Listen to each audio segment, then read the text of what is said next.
আবু হুরায়রা রাদিয়াল্লাহু তাআলা আনহু হতে বর্ণিত।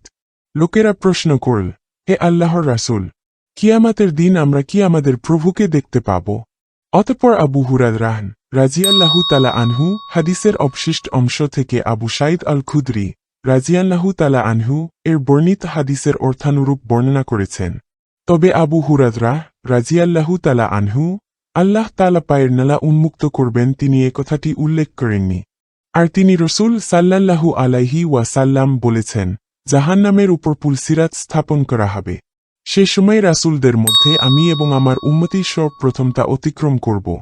সেদিন পুল অতিক্রমকালে রাসূলগণ ছাড়া আর কেউই কথা বলবে না। আর রাসূলগণও শুধু বলতে থাকবেন, আল্লাহুম্মা সাল্লিম সাল্লিম, অর্থাৎ হে আল্লাহ নিরাপদে রাখো, হে আল্লাহ নিরাপদে রাখে। আর জাহান্নামের মধ্যে সাদানের কাঁটার মতো আনটা থাকবে, সে সমস্ত আংটাগুলোর বিশালত্ব সম্পর্কে একমাত্র আল্লাহই জানেন। ও আংটাগুলো মানুষদেরকে তাদের আমল অনুপাতে আঁকড়ে ধরবে। অতএব কিছু সংখ্যক লোক নিজের আমলের কারণে ধ্বংস হবে এবং কিছু লোক টুকরা টুকরা হয়ে যাবে, আবার পরে মুক্তি পাবে। অবশেষে যখন আল্লাহ তাআলা বান্দাদের বিচার ফায়সালা শেষ করবেন এবং নিজের দয়া ও অনুগ্রহে কিছু সংখ্যক ওই সকল জাহান্নামবাসীকে মুক্তি দেয়ার ইচ্ছা করবেন, যারা এ সাক্ষ্য দিয়েছে যে এক আল্লাহ ছাড়া প্রকৃত আর কোন মাবুদ নেই, তখন মালাইকা ফেরেশতাদের কে আদেশ করবেন যে যারা একমাত্র আল্লাহ তাআলার ইবাদত করছে তাদেরকে জাহান্নাম থেকে বের করে আনো।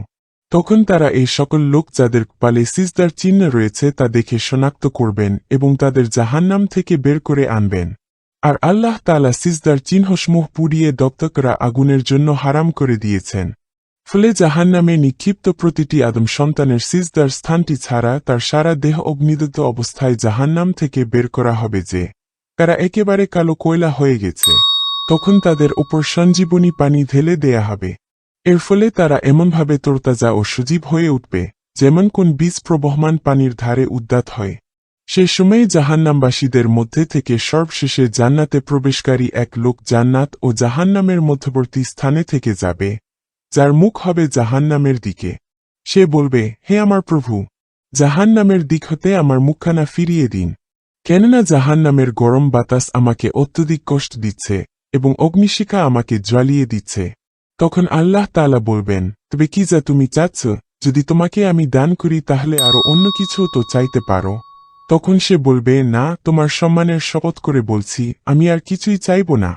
তখন সে আল্লাহ তাআলাকে আল্লাহর ইচ্ছানুযায়ী ওয়াদা ও প্রতিশ্রুতি প্রদান করবেন। তখন আল্লাহ তাআলা তার মুখকে জাহান্নামের দিক থেকে ফিরিয়ে দেবেন। এখন সে জান্নাতের দিকে মুখ করবে এবং তার চাকচিক্য ও শ্যামল দৃশ্য দেখবে। আল্লাহ যখন তাকে চুপ রাখতে চাইবেন তখন সে চুপ করে থাকবে।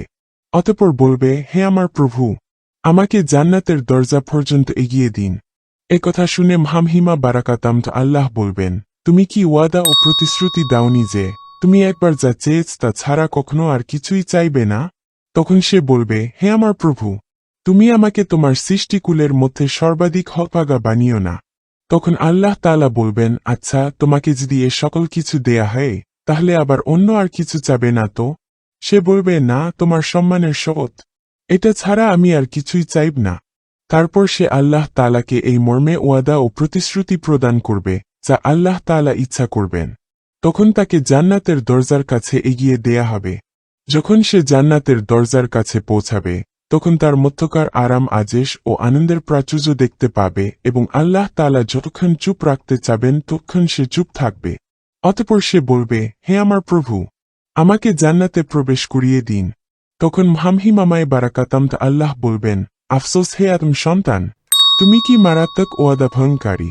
তুমি কি এই মর্মে প্রতিশ্রুতি দাওনি যে আমি যা কিছু দেব তা ছাড়া অন্য কিছুই চাবে না?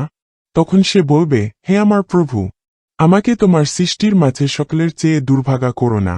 এই বলে সে আল্লাহর কাছে প্রার্থনা করতে থাকবে। এমনকি তার এই মিনতি দেখে আল্লাহ তাআলা হেসে উঠবেন। যখন হেসে ফেলবেন তখন তাকে জান্নাতে প্রবেশের অনুমতি দিয়ে বলবেন, এখন চাও তোমরা যা কিছু চাওয়ার আছে। তখন সে আল্লাহ তাআলার কাছে অন্তর খুলে চাবে। এমনকি যখন তার আকাঙ্ক্ষা শেষ হয়ে যাবে তখন আল্লাহ তাআলা তাকে স্মরণ করিয়ে দিয়ে বলবেন, এটা চাও, ওটা চাও। এমনকি সেই আকাঙ্ক্ষাও যখন শেষ হয়ে যাবে তখন আল্লাহ তাআলা বলবেন, এই সকল কিছুই তোমাকে দেয়া হলো এবং সাথে সাথে আরও অনুরূপ পরিমাণ দেয়া হলো। আর আবু সাঈদ রাজিয়াল্লাহু তালা আনহু এর রিওয়াজাতে আছে, আল্লাহ তাআলা বলবেন, যাও, তোমাকে এর সমস্ত কিছু তো দিলামই এবং এর 10 গুণ পরিমাণও এর সাথে দিলাম। বুখারী ও মুসলিম।